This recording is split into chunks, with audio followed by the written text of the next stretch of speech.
우리가 그 일을 함께 할 때 팀이나 공동체에서 생기는 문제점이 있습니다.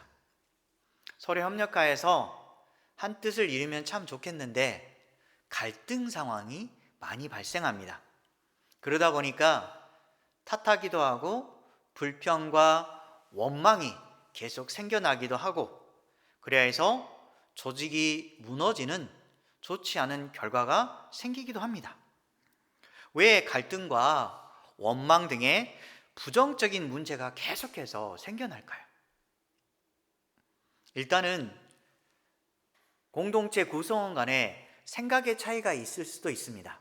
어떤 사람은 직설적인 사람이 있고, 또 어떤 사람은 깊이 생각해서 어떤 문제를 조금 후에 해결하려고 하는데, 어떤 사람은 그것을 참지 못하고 빨리빨리 해결하려고 하는 그런 사람들이 있다 보니까 문제가 해결되지 않는 양상이 있기도 합니다. 그리고 다름에 대해서 존중과 배려가 있어야 되는데, 자신의 생각이 더 중요해서 상대방을 배려하지 않으려고 합니다. 자신의 욕심에 사로잡히다 보니까 갈등이 계속 커져가는 것입니다. 자기중심적인 사고와 그리고 자신의 이익만을 추구하다 보면 당연히 공동체는 무너질 수밖에 없고, 자신이 높아지려고 하고 손해보려고 하지 않으면 마찬가지로 공동체의 목표를 함께 달성할 수 없게 될 것입니다. 내가 속한 공동체의 내부적인 문제와 이러한 갈등을 어떻게 풀어가면 좋을까요? 오늘 말씀을 통해 살펴보는데, 먼저 이전에 잠깐 배경을 살펴보면 이스라엘 백성들이 함께 무리를 짓습니다. 사실상 귀환한 사람들과 원래 살았던 이스라엘 백성들이 하나의 공동체를 이루고 있는데, 귀환한 사람들의 모습은 실제적으로 많은 어려움을 겪고 있습니다. 외부적인 공격과 여러 가지 어려움이 발생했을 때 그들은 실질적으로 이 외부적인 상황에 대해서 명확하게 알지 못한 사람들이 외부에서 온 사람들입니다. 그 사람들은 함께 공동체 생활을 영위하는데 어려움을 가지고 있었습니다. 무엇보다도 함께 헤쳐나가야 되는데 외부적인 공격이 계속 온다고 하니까 이전에 살았던 사람들보다 더 두려움을 느꼈을 것입니다. 다른 곳에서 돌아와서 이제 이스라엘 백성으로서 다시 꿈을 꾸며 하나님의 백성으로 살고 싶은 그런 마음이 있었는데, 여러 가지 조건들이 그들을 불행하게 만드는 것입니다. 그래도 그들은 지도자의 명령과 또한 하라는 대로 충성하며 헌신하며 살았습니다. 그래서 결국 이 위기를 극복할 수 있는 힘이 되었고, 특별히 느헤미야가 그들을 지도함으로 말미암아서 문제가 하나씩 좋아지는 양상으로 되어가고 있었습니다. 특별히 느헤미야는 지도자로서 설선수범하면서 그들의 어려움과 그들의 그 당한 문제점들을 하나씩 해결해가는 핵심적인 역할을 합니다. 그래서 상황이 조금씩 나아지고 있는 것 같았습니다. 그런데 외부적인 주변의 공격에 대한 문제는 해결되어져 가는데, 특별히 내부적으로 골마 있는 문제가 발생합니다. 어떻게 해결해야 될까요? 1절에 보면 드디어 젊고 너무너무 힘겨운 그 상황이 터질 대로 터지게 됩니다. 백성들의 원망과 부르짖음이 나오기 시작합니다. 우리가 생각해 볼 때 공동체 분열의 가장 큰 원인은 외부적인 것도 있지만 더 큰 원인은 뭐냐면 내부적인 문제와 갈등입니다. 서로 협력하여서 이루어야 되는데 그들과 서로 협력하는 것이 아니라 자꾸 태클이 걸리고 어떤 문제를 진행하는 데 있어서 마음의 어려움이 계속해서 쌓여간다면 하고 싶은 마음도 들지 않을 것이고 이제 이겨나가려는 그런 의지력마저 떨어질 수가 있을 것입니다. 그래서 백성들의 큰 원망이 나오기 시작합니다. 이 원망의 원인은 사실상 경제적인 문제 발생에서 기원이 되었습니다. 흉년이 들고 그리고 그들이 너무너무 가난하여서 양식이 떨어집니다. 먹을 것조차 없어지자 그들은 이제 삶을 조금씩 놓기 시작합니다. 이것만도 힘든데 페르시아의 왕에게 세금까지 바쳐야 됩니다.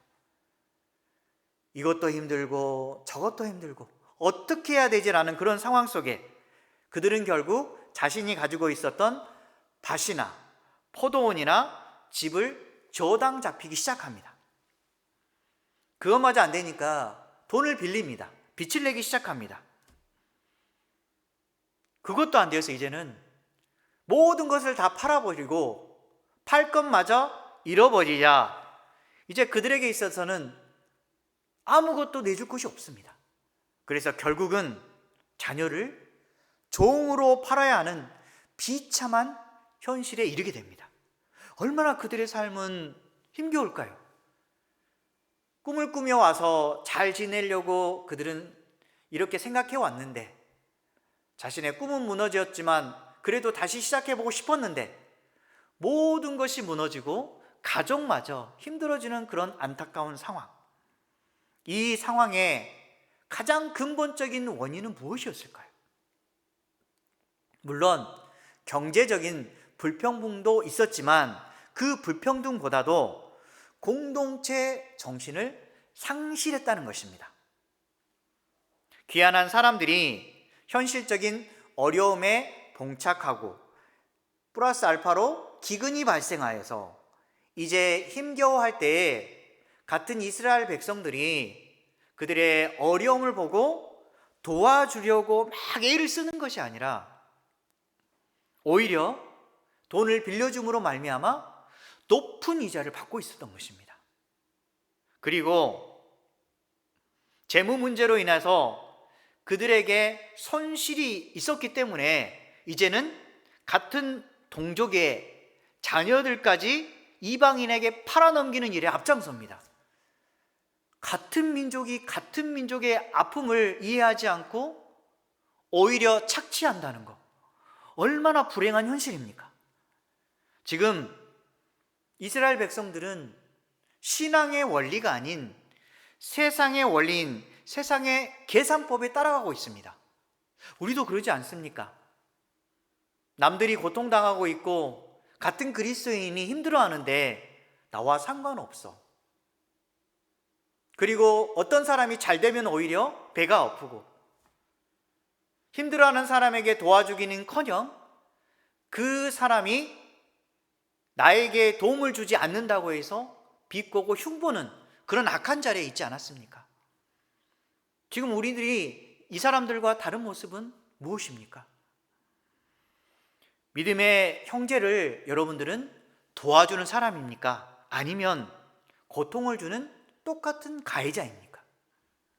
고린도전서 12장 25절에서 26절에 보면 믿음의 공동체의 진정한 모습이 나옵니다. 함께 읽겠습니다. 몸 가운데서 분쟁이 없고 오직 여러 지체가 서로 같이 돌보게 하셨느니라. 만일 한 지체가 고통을 받으면 모든 지체가 함께 고통을 받고 한 지체가 영광을 얻으면 모든 지체가 함께 즐거워하느니라. 주님께서는 공동체에 분쟁이 없기를 바랍니다. 그래서 서로 돌봐주고 아껴주고 사랑의 관계가 형성되기를 원하는데 한 사람이 아파하면 나도 또한 아파하고 한 사람이 즐거워하면 함께 즐거워하는 지체로서의 역할을 잘 감당하기를 하나님께서 원하셨던 것입니다. 우리 그리스도인들은 지체입니다. 한 몸을 이룬 사람들인데 어떻게 같은 하나님의 사람들을 비방하고 미워하고 분쟁을 일으켜서 그 사람을 무너뜨리려고 하는지 너무너무 하나님은 안타까워하실 것입니다. 우리도 공동체 안에서 이기적인 계산법이 아니라 믿음의 원리와 선택을 따르시기 바랍니다. 그래야지 하나님께서 기뻐하시고 또한 우리도 하나님의 백성으로서 올바른 믿음의 생활을 했다라는 사실을 삶에서 보여주는 것입니다. 6절에서 8절에 보면 이런 원망과 부르짐에 대해서 느헤미야의 반응이 나옵니다. 지도자로서, 총독으로서 느헤미야는 어떤 반응을 했을까요? 자신이 사랑하는 백성들이 아파하고 있습니다.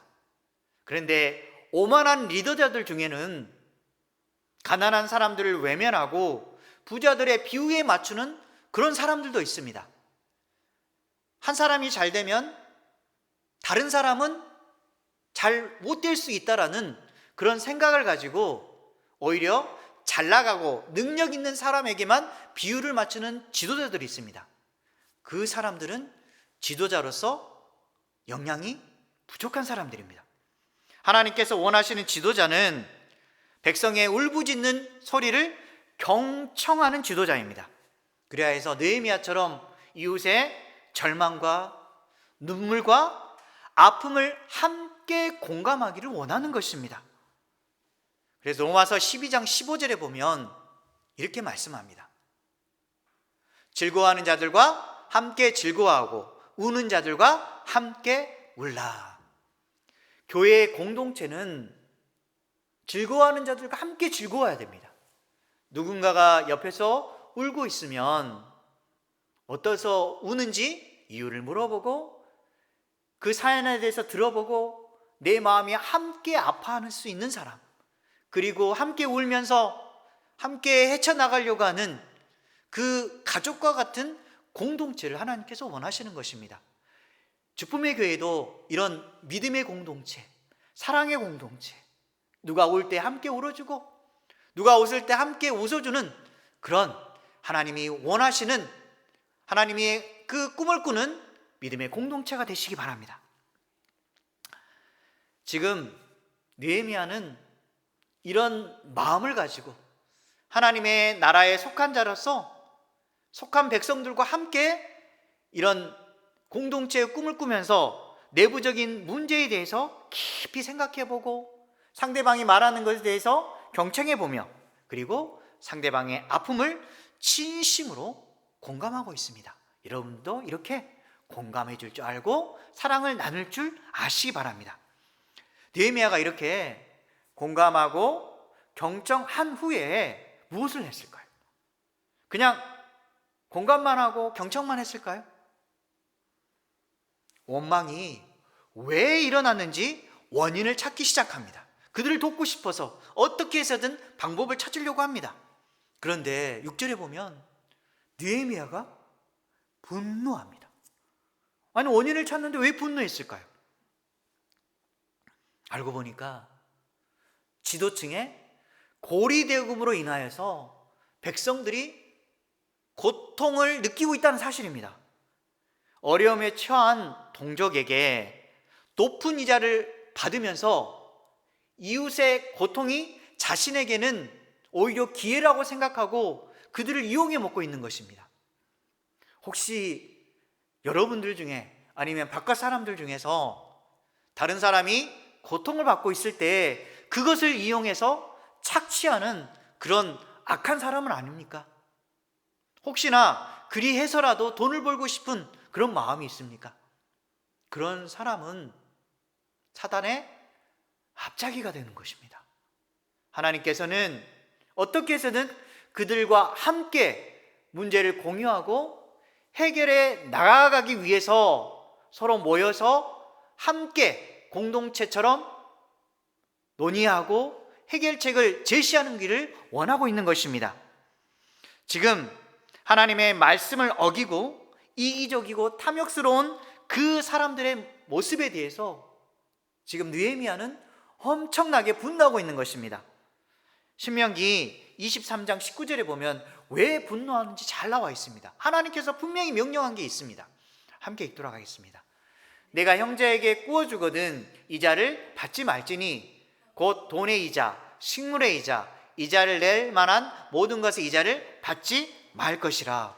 분명히 하나님께서는 구워줬을 때, 같은 동족에게 구워줬을 때는 이자를 받지 말라고 합니다. 어떤 것도 이자를 받지 말라고 하는데, 같은 동족에게, 가진 것 없는 그 사람들에게 빌려주면서 더 높은 이자를 받고 있는 이 사람들의 모습에 느헤미야는 분노할 수밖에 없었던 것입니다. 그래서 그는 이 문제에 대해서 해결책을 찾고자 하는데, 7절에 보면 깊이 생각했다라고 합니다. 깊이 생각했다. 이게 무슨 말일까요? 감정으로 바로 반응한 것이 아니라 하나님께 기도하면서 하나님의 원하시는 해결책과 전략을 구하는 것입니다.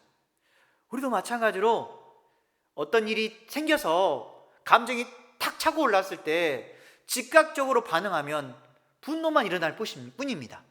그래서 우리도 마찬가지로 어떤 일이 생겼을 때 생각해보는 마음이 중요합니다. 즉 기도함으로 하나님께서 주시는 해결책과 전략을 간구해보는 것, 이게 참 중요한 것입니다. 히브리서 3장 1절에 보면 우리가 간구할 때 가장 먼저 바라봐야 될 분이 계십니다. 그분이 누구일까요? 함께 읽도록 하겠습니다. 그러므로 함께 하늘의 부르심을 받은 거룩한 형제들아, 우리가 믿는 도리의 사도이시며 대제사장이신 예수를 깊이 생각하라. 예수님을 깊이 생각하랍니다. 여러분도 알다시피 주님은 하늘의 미랄이 되셔서 희생양이 되시고 피 흘리심으로 말미암아 우리의 모든 죄를 용서하시기 위해 십자가에 돌아가시고 다시 살아나셨습니다. 그분이 이런 고난을 받으실 수 있었던 것은 우리를 죽기까지 사랑하셨기 때문입니다. 자신의 모든 것을 내어주고 희생하고 우리를 진심을 다해서 사랑해줬던 그 예수님의 모습, 그 모습은 우리가 닮아야 될 모습이 아닐까요? 그런데 자신을 희생하는 것이 아니라 오히려 이웃의 아픔을 자신이 부유할 수 있는 기회로 삼는다는 사실, 얼마나 창피하고 마음 아픈 일입니까? 히브리서 2장 18절에 보면 왜 주님이 우리를 도우시는가? 그리고 어떻게 주님을 의지했을 때 이 마음이 그대로 우리 안에 들어올 수 있는가? 한번 살펴보도록 하겠습니다. 그가 시험을 받아 고난을 당하셨은즉 시험 받는 자들을 능히 도우실 수 있느니라. 예수님이 인간처럼 낮아지셔서 우리와 똑같이 고난을 당하셨습니다. 모든 아픔을 겪으셨기 때문에 인간의 모습에 대해서 다 아시고, 그리고 우리의 모든 마음과 생각들을 공감해 주시는 겁니다. 여러분들이 가난한 사람의 심정을 아십니까? 여러분들은 병든 자들의 아픔을 아십니까? 삶의 질병으로 말미암아 육신의 고통을 느끼지 않는다면 실질적으로 육신의 고통에 대해서 모를 수도 있습니다. 돈으로 인하여 넘어짐으로 고통스러워하는 그 사람은 한번 넘어져 본 사람이 아마도 알 수 있을 것입니다. 우리도 마찬가지로 누군가에게 어떤 어려움에 대해서 얘기해 줄 수 있으려면 나도 마찬가지로 사실상 그 어려움을 겪어야지 실질적으로 말해 줄 수 있는 것입니다. 하지만 이렇게 너무너무 고통스러운 그 어려운 현실을 겪지 않고도 그들의 마음을 공감하고 그들에게 도움을 줄 수 있는 그 자체가 우리에게는 너무너무 감사한 것입니다. 하지만 우리도 마찬가지로 이웃 사람들의 여러 가지 문제와 상황들에 대해서 겪어보지 못할 때 함부로 말해서는 안 되는 것입니다. 하지만 느헤미야는 하나님께서 주신 그 마음을 가지고 문제 해결에 노력을 합니다. 제일 먼저 노력한 게 뭐냐면 대회를 엽니다. 대회가 뭐냐면 논의하고 결정할 수 있는 전체 회의 기구를 대회라고 합니다. 그리고 이 대회에서 백성들의 불의한 상황을 알리기 시작합니다. 고통당한 백성이 한 민족이고 한 백성임을 호소하는 것입니다. 어떻게 당신들은 같은 민족이고 한 지체인데 그들의 아픔을 남몰라라 할 수가 있겠습니까? 라고 그들에게 말을 합니다. 그러면서 귀족들과 민장들의 문제점을 지혜롭게 따지면서 꾸짖기도 하는 것입니다. 우리도 마찬가지로 감정 대 감정으로 대하지 마시고 깊이 생각하면서 주님의 방법을 찾으십시오. 그리고 다른 사람에게 말을 할 때에 하나님의 방법대로 지혜로운 생각과 말을 통해서 그 사람들을 설득하시기 바랍니다. 자신의 생각으로 하면 그 사람을 설득하기 힘듭니다. 하지만 하나님의 도우심을 받고 기도에 힘입어서 그 사람에게 접근하면 특별한 하나님의 능력이 발휘될 수 있습니다. 주님의 방법대로 하시기 바랍니다. 9절에서 11절에 보면 문제 해결을 위해서 회개 촉구를 합니다. 그런데 지금 느헤미야가 드디어 직설적인 방법을 사용합니다. 어떤 말을 하냐면 9절에 보면 너희의 소행이 좋지 못하도다. 과감하게 용기 내어서 그들에게 말합니다. 그러면서 뭐 하냐면 회개의 기회를 제공하고 있는 것입니다. 존 F 케네디라는 사람이 있습니다. 이 사람은 여러분도 알다시피 미국의 대통령에 들어갔던 사람입니다. 이 존 F 케네디는 쿠바 상륙 작전이 있었을 때 게릴라 망명 정부를 만들었습니다. 그것을 듣고서 뒤에서 후원했다가 사실이 누설되어서 공개적으로 사과를 한 적이 있었습니다. 그런데 그에게 있어서 다른 전적도 있습니다. 그게 뭐냐면 그 하버드 대학을 다녔는데 하버드 재학 시절에 컨닝을 한 적이 있었습니다. 그가 정치가로서 정적에게 이러한 사실에 대해서 폭로를 당합니다. 그런데 그는 그런 일이 없었습니다 라고 말하는 것이 아니라 자신의 인생에 있어서 정치가로서의 자살 행위임에도 불구하고 이렇게 말합니다. 그때 내가 컨닝한 적이 있었는데 참 죄송하게 생각합니다. 이렇게 신문 기자들 앞에서 떳떳하게 말하고 자신의 죄에 대해서 모든 사람들에게 사과하는 것입니다. 이 점이 바로 존 F 케네디를 다른 사람과 다르게 평가할 수 있는 그런 방법을 제공하는 것입니다. 신앙이 성숙한 사람과 연약한 사람의 차이는 잘못을 범하느냐 범하지 않느냐가 아닙니다. 잘못을 했을 때 자신의 잘못을 고백할 줄 아는지, 그리고 자신의 잘못에 대해서 뉘우치고 새로운 것을 하려고 하는지이고, 자신의 잘못을 감추고 변명하느라고 바쁜 사람인지에 따라서 나누어 줄 수가 있습니다. 여러분은 자신의 잘못에 대해서 그대로 인정하고 바꾸려 하는 사람입니까? 아니면 어떻게 해서든 자신의 잘못을 감추고 변명하는 자에 속한 사람입니까? 지금 존 F 케네디처럼 느헤미야가 원하는 것은 자신의 죄가 드러났을 때 그대로 회개하고 하나님께 나아가기를 원합니다. 우리도 마찬가지로 하나님께 나아갈 때에 자신의 죄를 먼저 회개하는 것이 중요합니다. 하나님, 제가 하나님 앞에 이렇게 떳떳하지 못한 삶을 살았습니다 라고 먼저 회개하고 하나님을 경외하는 마음으로 내 자신을 하나님 앞에 낮추는 게 대단히 중요합니다. 그리고 삶 속에서 나아가서 나같이 이렇게 부족한 정도 하나님께서 사랑하시는데 나도 마찬가지로 주변에 있는 사람들에게 하나님의 사랑을 증거하며 살아야 되겠다라고 밖에 나가서 내가 사랑받는 자라서 똑같이 상대방에게 사랑을 베풀 줄 알고 섬길 줄 알고 그리고 다른 사람에게 도움을 줄 줄 아는 믿음의 사람이 되시기 바랍니다. 그래서 요한일서 3장 18절에 보면 이렇게 나와 있습니다. 자녀들아, 우리가 말과 혀로만 사랑하지 말고 행함과 진실함으로 하자. 말과 혀로만 사랑하지 마시고 진실되게 행함으로 자신의 마음을 보여주시기 바랍니다. 그래서 지금 느헤미야가 그들에게 진정한 모습을 보이라고 그들에게 선포하는 것입니다. 그러면 그들이 실천해야 될 일이 무엇일까요? 믿음의 양심을 지키는 겁니다. 믿음의 양심은 무엇일까요? 조금 전에 이자를 엄청 받았는데 그들에게 있어서 이제는 이자를 받지 않는 것, 그리고 밭과 포도원과 감난원, 집, 구워준 돈, 양식, 새 포도주, 기름의 100분의 1을 돌려보내는 일입니다. 이게 쉬운 일일까요? 아니, 지금까지 내가 열심히 살아왔고 그들에게 빌려줬을 뿐인데 그것을 받지 말라고 하면 이건 얼토당토하지 않을 겁니다.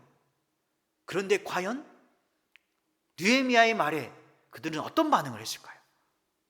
어떤 결심을 했을까요? 당신의 말씀대로 행하여 돌려보내고, 이렇게 고백합니다. 얼마나 놀랍습니까? 하나님께서 원하시는 삶과 내가 원하는 삶의 결정의 두 순간에서 자신의 원하는 것을 내려놓고 하나님께서 원하시는 것을 선택하고 그것을 향해 갔을 때 얼마나 하나님이 기뻐하시겠습니까? 우리가 내려놓아야 될 것은 하나님의 마음이 아니라 우리의 헛된 마음입니다. 그래서 그들이 인간적인 생각과 마음을 내려놓고 하나님의 원하시는 것을 붙잡기 시작하는 것입니다. 그래서 명령대로 행할 것을 다짐하면서 그들은 동참하고 있는 것입니다. 그리고 느헤미야가 그들의 마음을 이제 알고서 확실한 도장을 받고 싶어 합니다. 그래서 느헤미야가 자신의 옷자락을 털어버리면서 말을 합니다. 어떤 말을 했을까요? 이 말대로 행하지 아니하는 자는 이렇게 털려서 빈손이 될지로다, 이렇게 강하게 말을 합니다. 사실상 따르지 않을 때에는 너희들에게 있어서 모든 것이 탈탈 털리고 빈털터리가 될 거라는 그런 강한 경고의 어조를 말합니다. 그래서 그들을 따르도록 유도하는 아주 지도력이 있는 말을 하는 것입니다. 회중의 응답은 어땠을까요? 어느 누구도 불평의 소리를 하지 않고 모두 아멘하고 하나님을 찬송합니다. 정말 너무너무 공동체로서 귀한 하나의 모습을 발견할 수가 있습니다. 한 사람이 고통받는 사람들을 위해서 어떻게 해서든 그것을 해결하기 위해서 생각하고 하나님의 도우심을 바라면서 좋은 해결책을 제시했을 때 듣고 있는 사람들이 맞습니다. 내 자신을 내려놓고 당신이 원하는 것과 또한 하나님이 원하시는 것을 그대로 순종하면서 함께 하나가 되어서 그 일을 추진하도록 노력하겠습니다라고 단결된 모습이 보였을 때 얼마나 그 공동체는 아름다운 공동체의 모습을 가지고 있는 것입니까?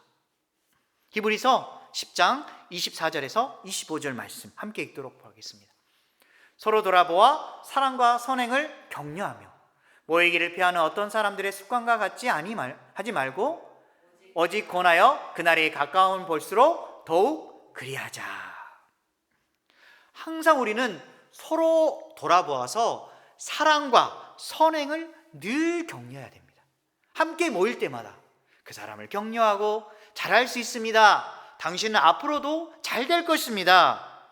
이런 마음을 가지고 상대방을 호응하고 도와주려고 했을 때 그 공동체가 얼마나 하나님 보시기에 흐뭇하시겠습니까?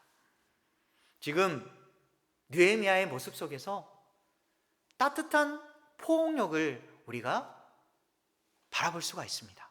우리도 마찬가지로 다른 사람의 마음을 품어주는 것, 가난하든 부하든 아무 상관없이 하나님께 마음을 향한 사람들을 그대로 포용해 줄 수 있는 그 따뜻한 포용력, 그리고 다른 사람들에게 어떤 지시를 했을 때 먼저 자신을 수행하려고 하는 그 솔선수범함, 너희들이 이자를 받지 말아라, 나부터 이자를 받지 않겠다라고 먼저 진행하는 모습, 그리고 상대방에게 어떤 말을 했을 때 너부터 책임져, 그게 아니라 내가 책임지겠다라고 하는 그 리더자의 모습, 얼마나 아름다운 모습입니까? 우리나라의 정치가들도 이런 느헤미야의 모습을 가졌으면 참 좋겠습니다. 국민들을 포용해 줄 수 있는 포용력, 그리고 자신부터 먼저 솔선수범해서 사람을 섬기고 사랑하고 아껴줄 줄 아는 마음, 그리고 자신부터 책임지려는 그런 마음, 이 마음이 진짜 리더자의 마음이 아닐까요?